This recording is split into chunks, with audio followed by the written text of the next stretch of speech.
Happy St. Patrick's Day, everybody. Just way too stoned 10 days ago. Totally fucked up. I guess St. Patrick's Day was fucking 10 days ago. Got way too high there. Totally fucked up. Sorry about that. So I'm wearing green. I got a bunch of green in my pockets anyway. I'm not wearing no green. But my pockets are loaded with green.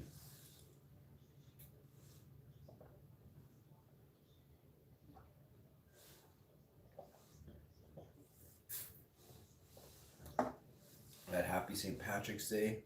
Then I think I fucked up. My mom's birthday was in December. Happy birthday, Mom.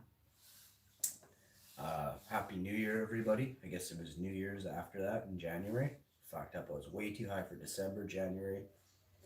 Whatever the fuck's. Oh, I turned 40. It was happy birthday, Hashi.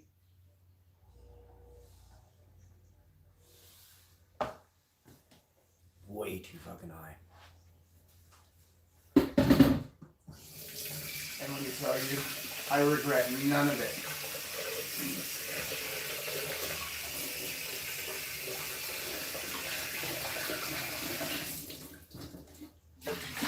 I'm really trying to do shorter streams, as opposed to my normal 3 to 6 hour streams. Don't really think those will be happening as often. I'm not going to say ever, because sometimes I say I'm not coming live and fuck, I'm live like an hour later. But then there are those times that I do realize I'm not going to be live, and I don't come live like I say I'm not going to. So, you know, it's a win-win. My trolls hate me. They don't want to see me. They don't have to. But all my fans, my 3 fans, and all my thousands of friends, I'm telling you, don't be a fan of mine. I don't want fans. Every week I got a couple new people that are fans, and I gotta straighten them out.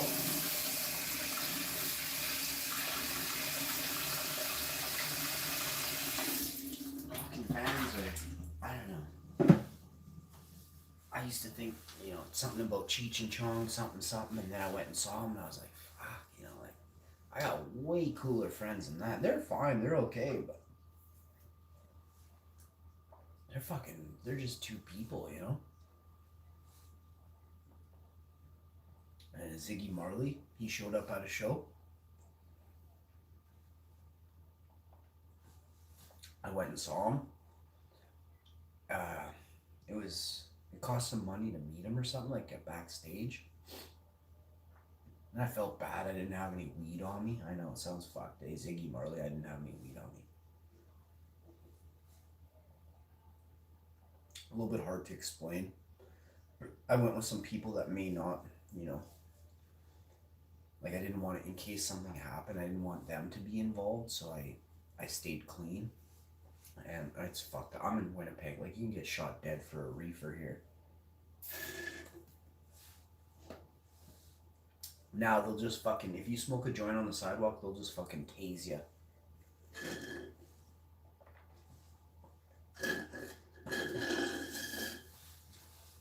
You're not allowed to smoke cannabis outside of your house in Manitoba.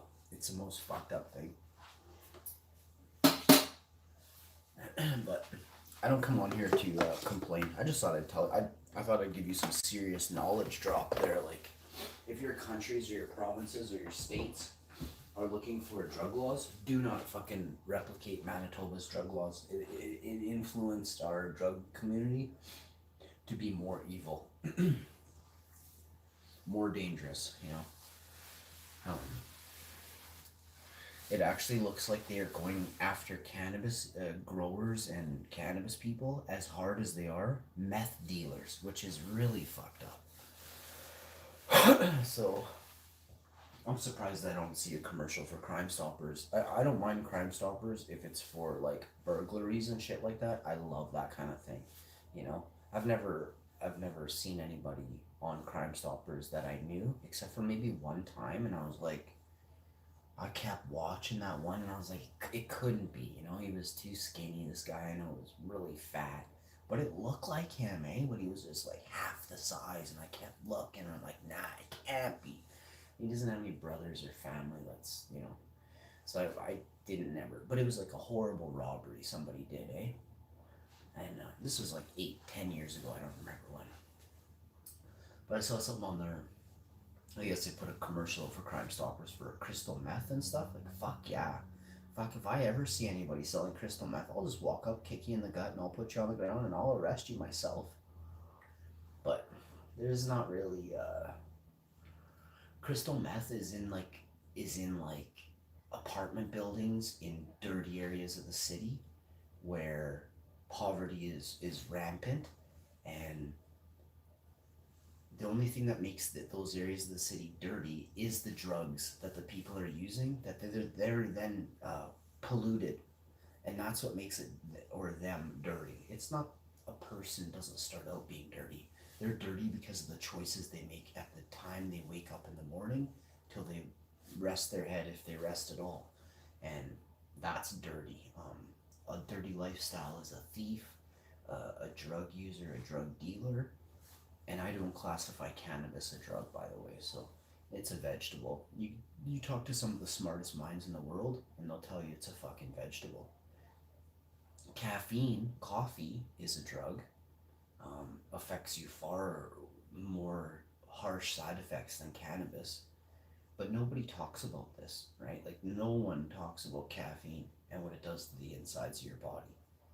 It's pathetic. You should research what caffeine is, you know. And then if you put milk in your coffee, if you put sugar in your coffee, it just got 150,000 times worse. You should look it up. Even if you put milk in your tea, if you put milk in your tea, you don't even realize what you're doing. So, to all those people that want to live a good life, you know, don't do hard drugs, don't steal, and just stay clean, you know. Just live a clean life, live a happy life, and you should end up in a place that's surrounded, that you're surrounded by good.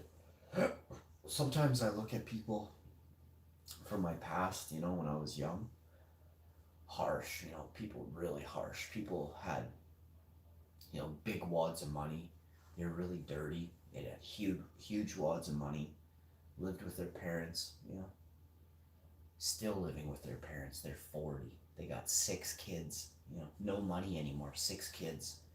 Probably disease ridden themselves from, you know, prostitution, like doing things, right? It's a weird world we live in. I never idolized those people. I definitely wanted the wad that they carried a couple of times, you know, and I was like, I wish I had that wad, you know, I could do so much good with that wad. But I really do think that money makes you lazy, money makes you corrupt, and then once you have a taste of money, you'll do things to get back to that point, you know? And then let's say you overspend, you'll do things to dig yourself out of a hole when you owe money. And these are all a corrupt nature. So money itself is literally the root of all evil. My mom used to tell me that in 1983, 1984. I used to watch like a cartoon, and it would have a golden treasure chest, you know, and you'd flip open the chest and there'd be these gems and rubies and stuff like that.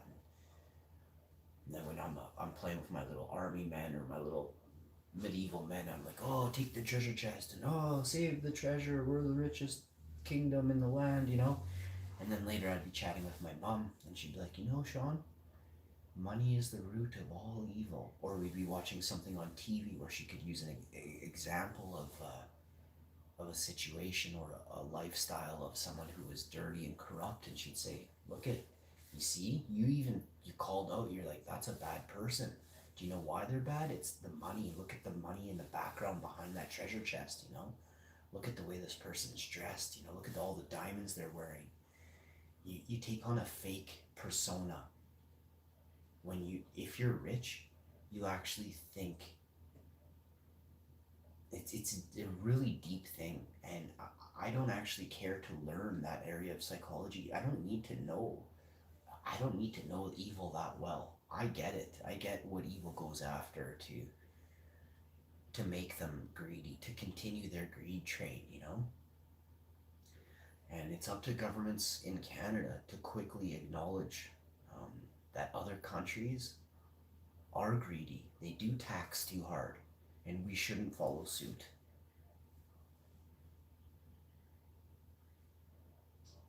I see and I read more and more that the governments of the world admit that the system is broken and needs to be fixed.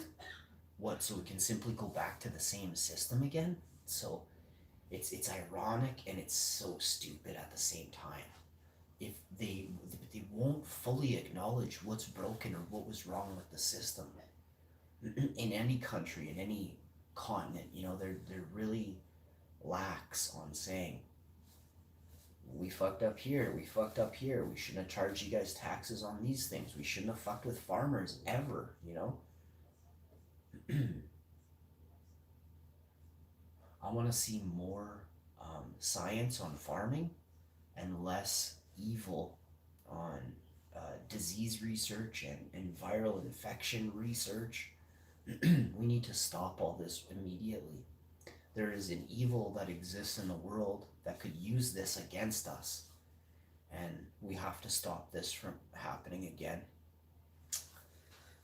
Uh, Not to mention, all the people involved will have to spend jail time and probably be hung by nooses of every country in the world. Will get not payback, but we will finally rid our countries of the evils from within. And I think a good exemplary measure would be hanging any treasonous person in a country that is found to create infection in your country, pass it on, not heal. If you're in a hospital environment and you're found to be causing infection, not following proper protocol, serious jail time. If not, like I said, worse. You see,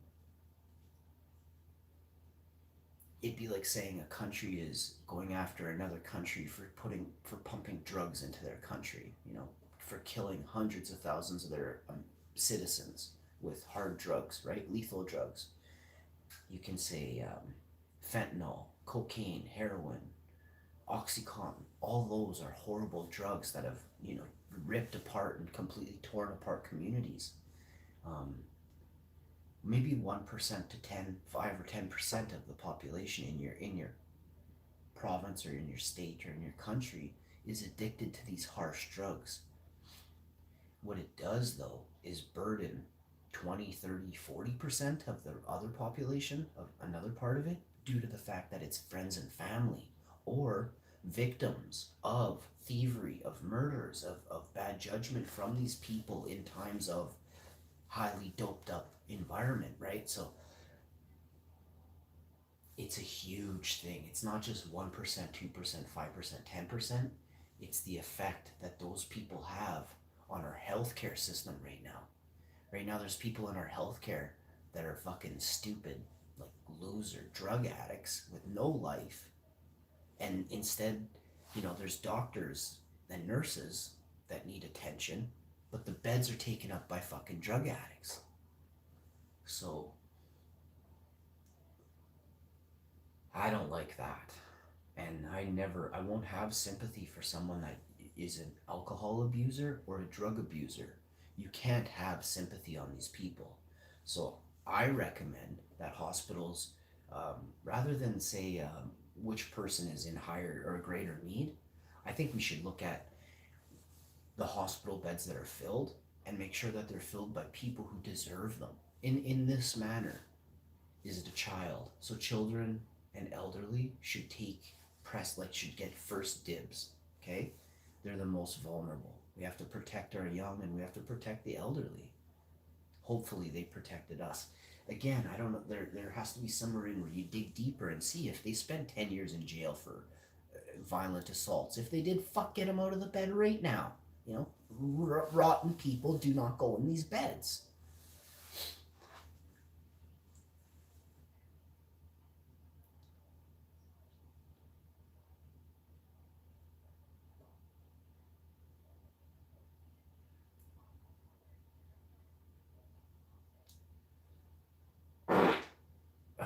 that felt good. That bought me at least 20 seconds of chatting longer with you before I have to run off, tuck my cheeks, and just run for the can.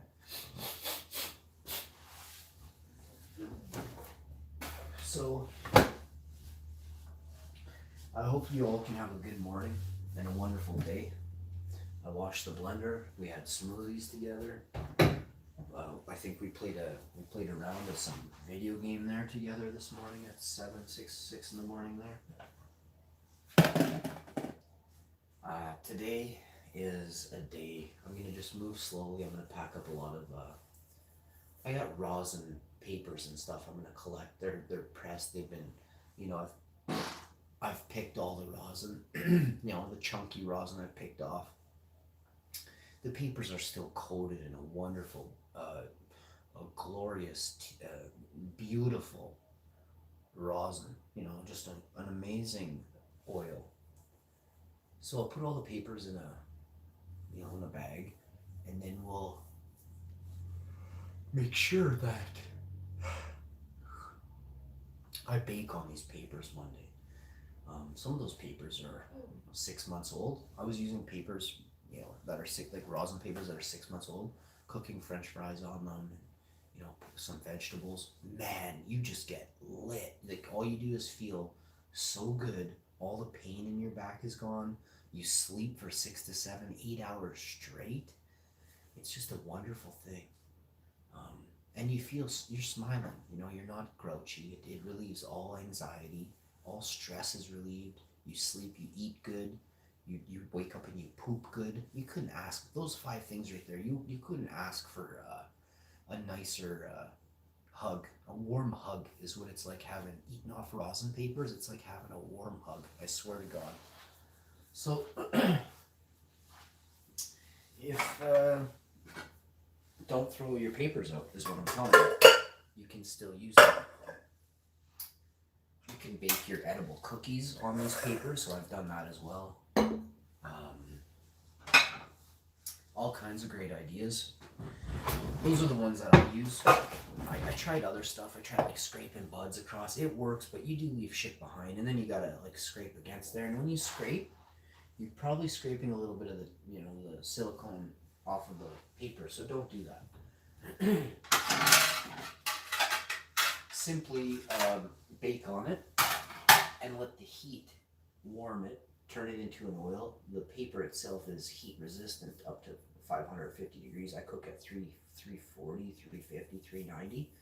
And my God, as it soaks in, as the cookie sits on top, the oil soaks in, the cookie melts down, and when you peel it off, there's nothing left there. Even if there was, give that area one lick, chuck it in the garbage, eat that cookie, you're lit.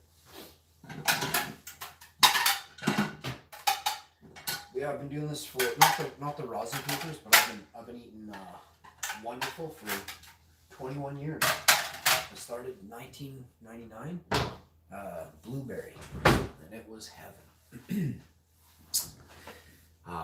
Was I scared? No, actually, I wasn't scared, but I got more wrecked than I'd ever been in my entire existence. It was a complete comatose. I was drooling on my pillow. I Homer Simpsoned right out, and it was amazing. I never knew you could do that. I never knew it was like that. After that, all I had was my word. And well, I don't know if you really understand who I am, seriously, but anyone who knows me knows I know everything about cannabis. And if you know me, like let's say you've known me when I grew up as a youth, I knew everything. You couldn't find something that I didn't know. I'm not talking about like stupid, geeky, nerdy, scientific words. I'm talking about like it turns your toes blue, dude, when you have 3 puffs or whatever it is. Like, I knew what it did, right? So it's really cool stuff. I'm gonna take off. Peace.